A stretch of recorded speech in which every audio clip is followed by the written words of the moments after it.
The most underpaid player from every Premier League club, part 3. Starting out with Leeds, who spent big in certain areas in efforts to try and remain in the Premier League, and so far so good.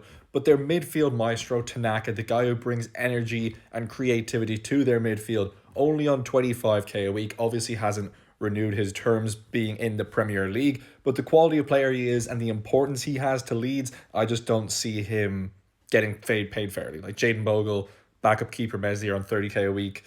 Yeah. This one is just insane. Curtis Jones is on 15k a week, right? Trey Nyoni, who's played like maybe like 4 or 5 appearances for Liverpool, same with Rio and Guma, 25k. Calvin Ramsey, 15k, the same as Curtis Jones. Curtis Jones, I would say, is like a 40, 50 million pound midfielder with him being English from the academy. This is, it's just poor. Like Konate on 70k a week, I can see why his head is turned by Real Madrid. And just Curtis Jones 15k a week. That is a joke. And for City, Jeremy Doku on 50k a week, the same as Kushinov, the same as James Trafford, Oscar Bob, like players that are just not as important to City as Jeremy Doku is. For me, he's their starting left winger, one of the better left wingers in the league. And Ryan Ait-Nouri making over 2 times what he is. The backup keeper, Ortega, 90k, almost double. Rico Lewis, to be fair, is on 25k a week. Like, I don't rate him too much, but he does get a decent amount of appearances to making so little for one of the most richest clubs in the world.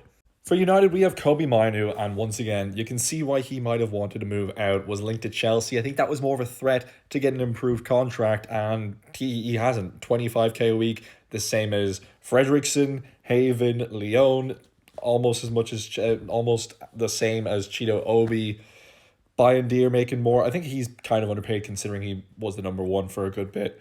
Yeah, and then you have players like Tom Heaton on 45k, but Mainu, who started a Euro final, the potential he has, yeah, just pay him rightly and play him more, pretty much. And the last team, we have Newcastle, and Jacob Murphy, after the season he had last season, getting like 13 assists, good few goals, like 7, 8. He just deserves more. And I know he's kind of getting old. You don't really want to give him a long contract, but just sort out his wages. He's done great. He, like Emil Kraft on 55k a week, and then you have Jacob Murphy starting most weeks for Newcastle on 35k a week. Nah.